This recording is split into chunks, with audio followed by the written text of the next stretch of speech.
Hi everyone, this is the lecture to accompany Chapter 11 in your textbook. Please read Chapter 11. There's a lot of information I don't have time to address in this lecture. Okay, let's talk about planning, organizing, and presenting small group oral presentations.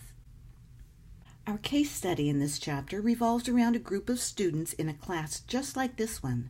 Their problem-solving topic had to do with coming up with solutions for feeding the homeless, and their final solution involved finding ways to get unused food from restaurants and distribute it. They did such a great job that their instructor showed their report to a friend who happened to be the president of the local restaurant association. She was so impressed that she invited the students to the next meeting to make a short presentation about their project. The students were both thrilled and apprehensive.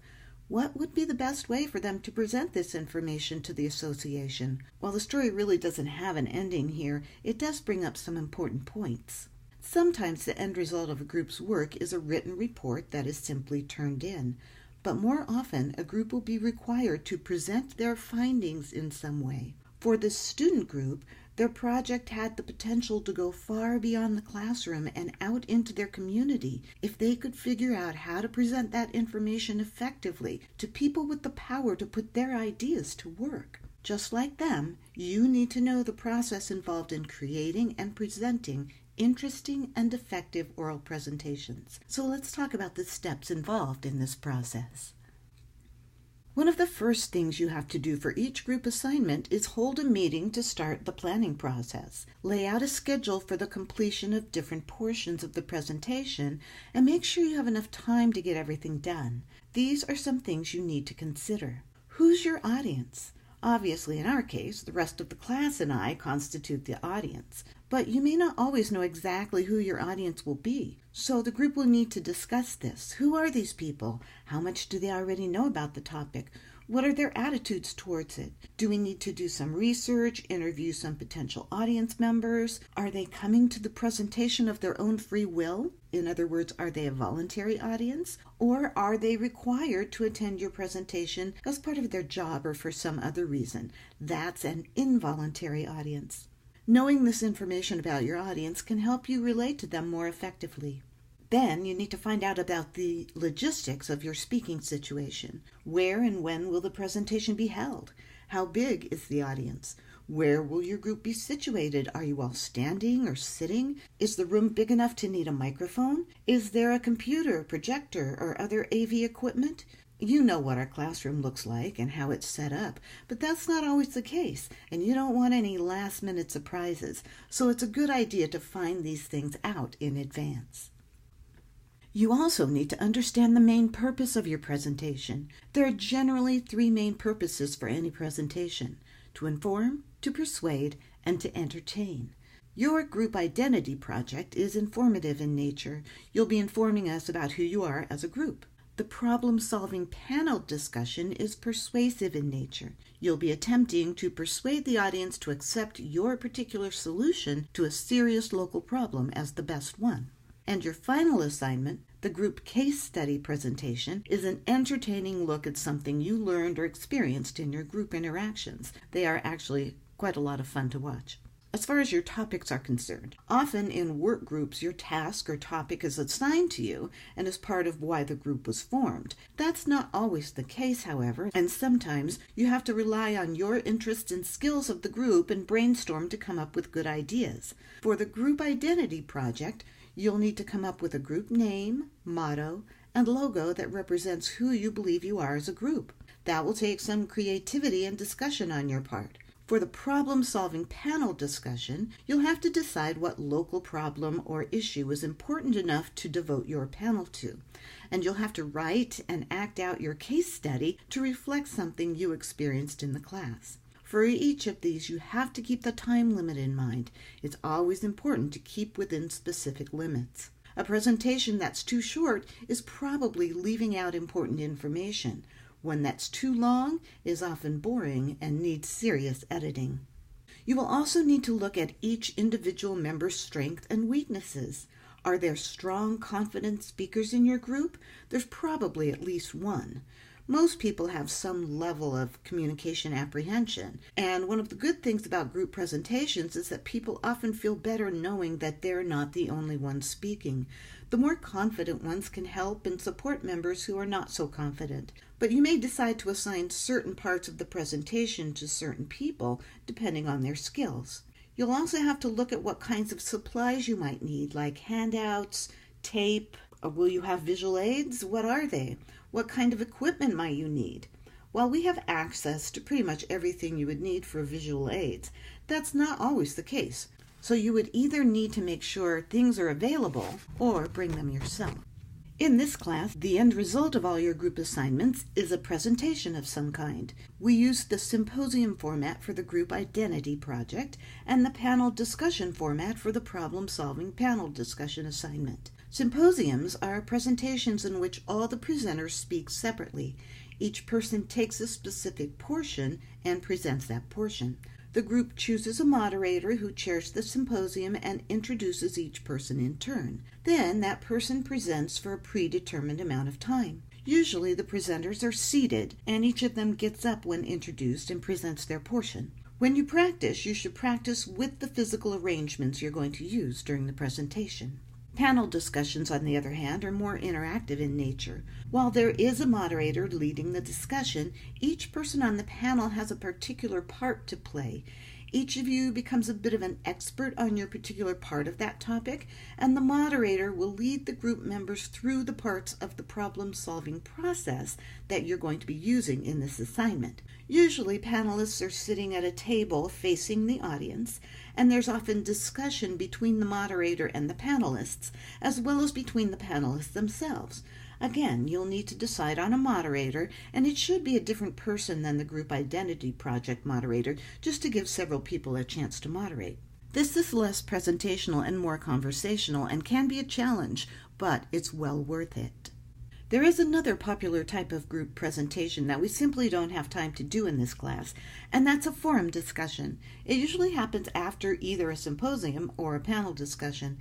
It's basically a question and answer period in which the audience gets to ask questions of the experts. When and if you ever take part in something like this, make sure that the rules of the discussion are clear, time limits, types of questions, etc. It's good to have a diversity of viewpoints, but the moderator needs to make sure the discussion stays on track and keeps to the time limit. Everyone needs to be a part of every stage of this process. Some people might be naturally better at organizing than others, but you simply can't put most of the duties on one person. It's not fair. It generally doesn't work very well, and it can cause a lot of hard feelings. Even if you're the person that tends to volunteer to do most of the work, just realize that you're not Superwoman or Superman. And if you're the kind of person who likes to slack off and is okay with other people doing the heavy lifting, guess what? Suck it up and do your fair share. Not only is it perfectly acceptable for your other group members to warn me that you're not pulling your weight, it really ends up being very obvious during the presentation when your portion is sadly lacking. Anyway, back to the delegation process.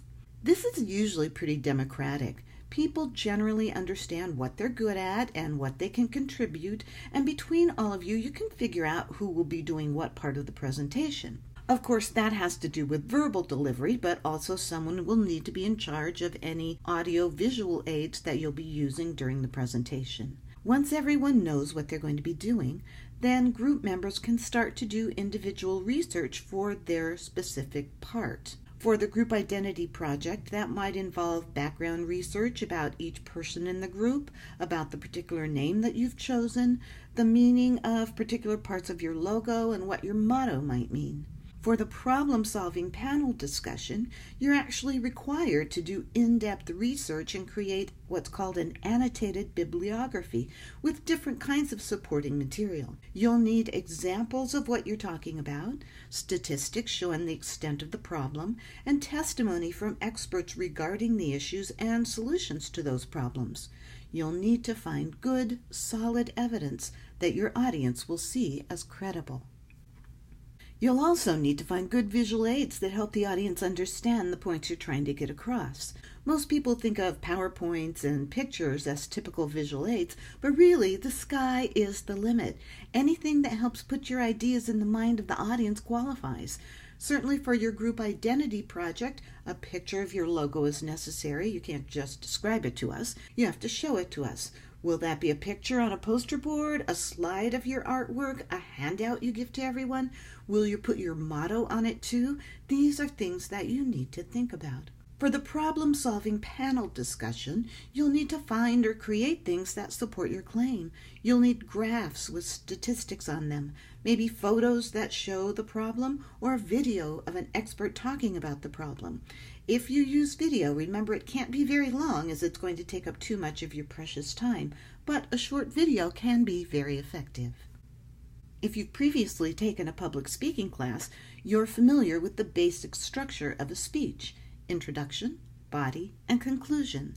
The same thing applies with a group presentation. The moderator will begin with an interesting introduction that gains the audience's attention about the topic and leads well into the body, where the bulk of your presentation lies. The body should be well organized, and each speaker should take one of the main ideas and go into detail with it, with the moderator introducing each speaker in turn. Then, in the conclusion, the moderator will summarize what everyone said and end with a concluding statement that's meant to leave a lasting impression.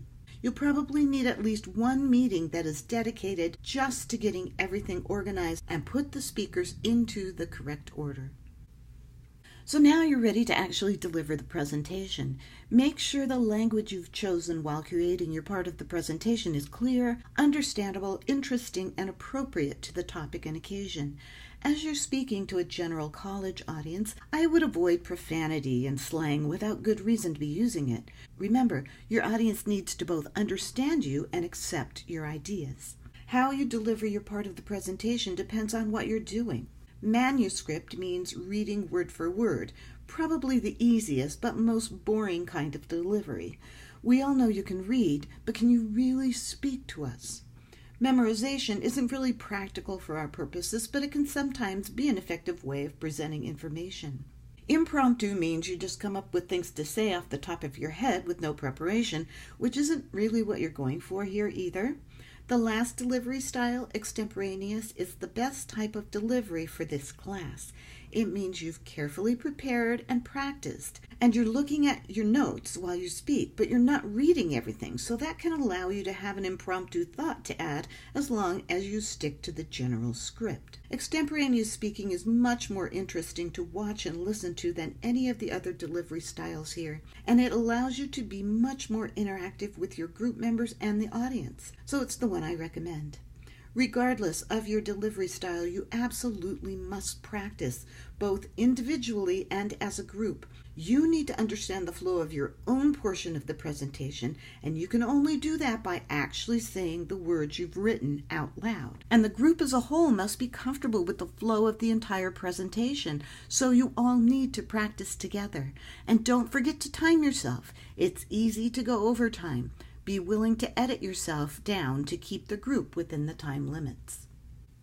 So how can you tell a good presentation from a mediocre or poor one? Well, for thousands of years, these standards, called the Canons of Rhetoric, have been used to judge the effectiveness of an oral presentation. They still apply because we haven't really changed that much when it comes to the reasons why we're interested in what someone has to say and how we are persuaded by what they say.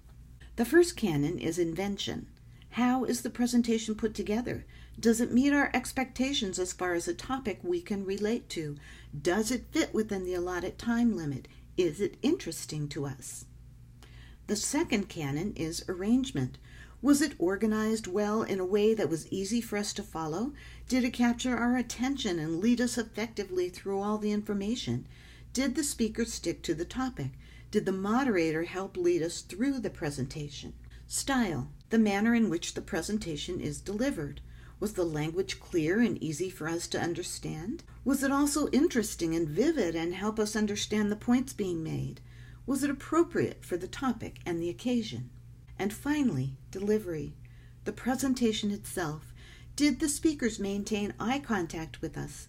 Was their nonverbal delivery, including gestures, facial expression, and body movement, effective? Did the speaker seem interested in their material? Did they use their visual aids effectively? Did the presentation flow naturally from speaker to speaker?